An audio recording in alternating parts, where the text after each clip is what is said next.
Just a really, really quick, cheap meal idea made from stuff you've got. So there was a point where you could buy 5 packs of ramen noodles for £1.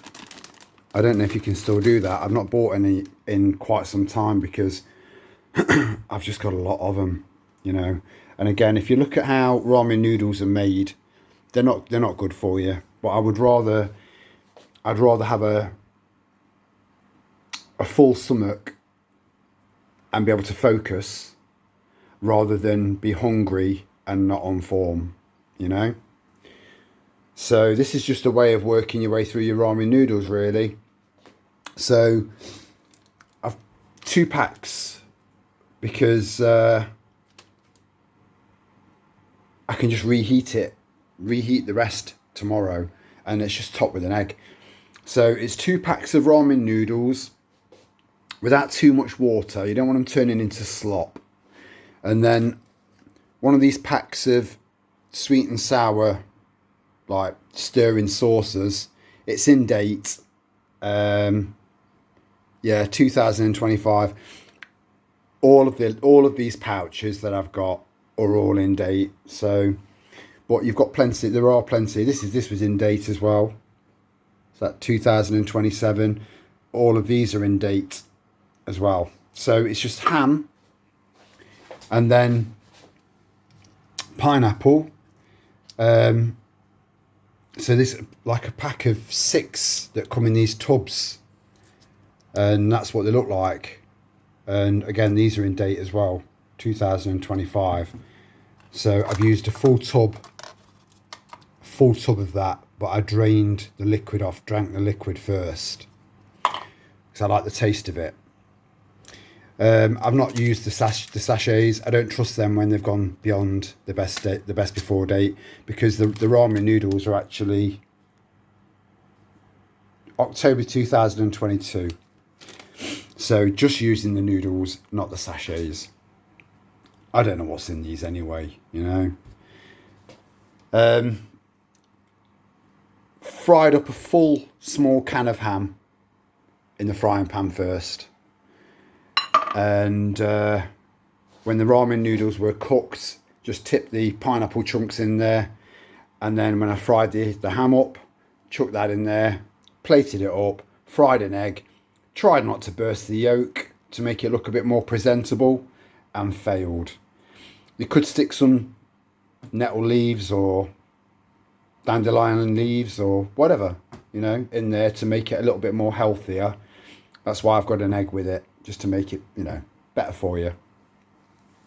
Had a little group, like a meet up, 5 other people from our little tribe, and it was amazing. It was amazing. People from different walks of life, different backgrounds, just different, but we all just completely gelled. And so there was David and Hazel, his wife, and then there was Andy and Tina, his wife, and then there was me and Annie. And yeah, it was really, really, really nice. So thanks guys for joining me, you know. And it was I think the main reason was to begin networking and to make sure that you knew 100% that you were not alone. And we'll build on that. We'll build on that. Got an event coming up, and that should be another angle for us all to look at. Yeah, very briefly, I've just been looking at. I don't want to talk for too long. I want to try and keep it quite short and sweet, because I'm hungry, and I don't want this to go cold. Noodles go cold quite quick. So Scott Bessent, right, who's the nominee for the Treasury Secretary. I was informed of that. There's a few people that he's got around him that I'm just, yeah. And I'm sure that some of you guys feel the same. Now, there are, look, over the last 18 months to 2 years, I've seen people go down rabbit holes and find their way back up to the surface, and they've not quite been the same. Then they've gone down another rabbit hole, and I can see it affecting them. But then I know other people that go down a rabbit hole deep, properly deep, and then they find their way back out, take a breath, down the next rabbit hole, completely unaffected, you know? So, you know, I feel concerned for people that come back up from some of these rabbit holes and they're not quite the same. And what happens to some of these people is that they end up, I believe, that they end up maybe just... So the word, we all know that the word conspiracy theory was invented by the CIA, and it was there to make people like us look stupid and irrelevant and without integrity. But I think there are conspiracy theories out there that are a little bit too far out and are a little bit too far gone, because they've come out of rabbit holes damaged. And so, yeah, you know, so I heard this, I heard a little bit of a rumour about this Scott Bessent and about abduction. And I mean, the guys, I mean, these people, I mean, Scott and his husband, you know, extremely wealthy people, and so I'm trying to do some digging on this abductee scandal case, which involved two kids, obviously via surrogacy. But Scott Bessent worked as George Soros' right-hand man for 10 years. 10 years.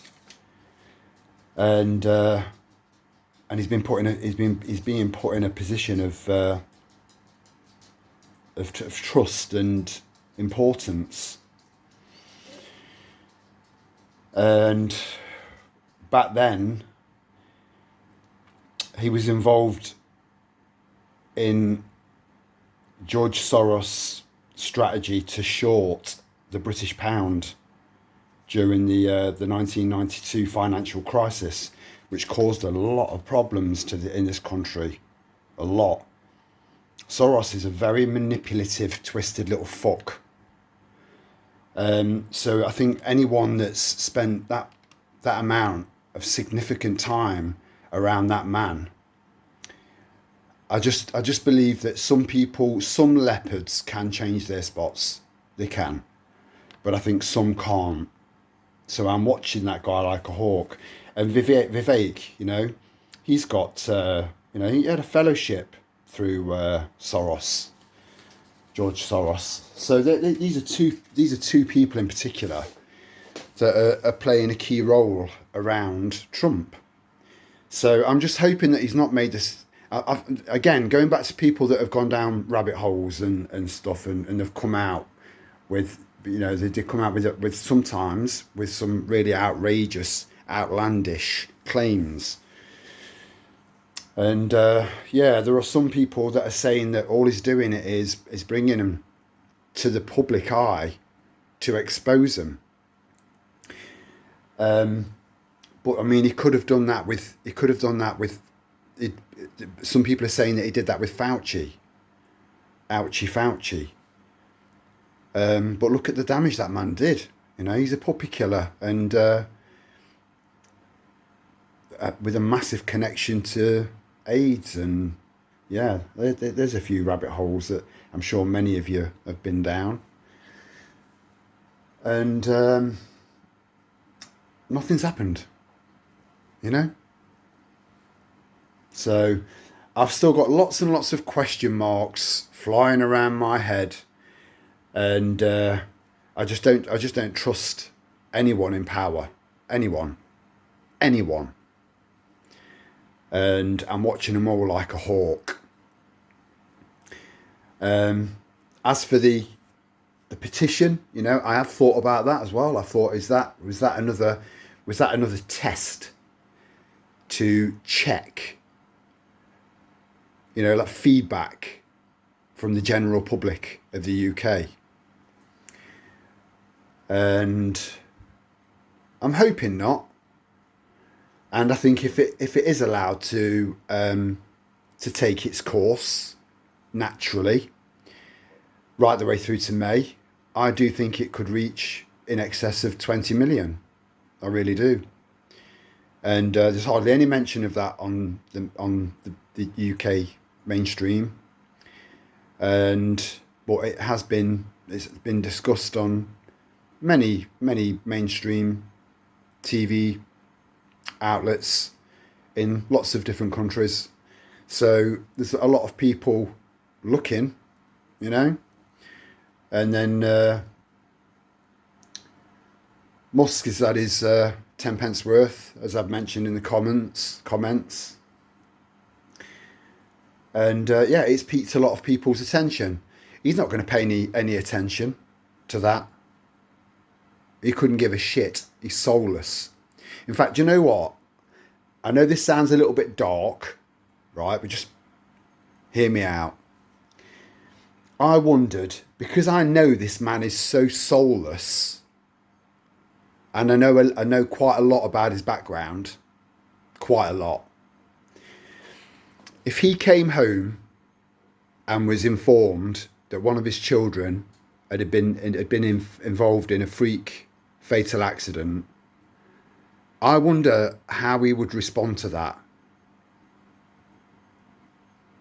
You know, this is how my mind works when I'm trying to figure out the psychology of an absolute psychopathic, narcissistic bastard. And yeah, he'd probably say, well, we're going to have to get you impregnated. We'll get another one. We'll get you impregnated because I can't do it. Uncle Jimmy told me not to before he died. Something like that. On that note, have a lovely evening. Much love to you all. Ciao for now.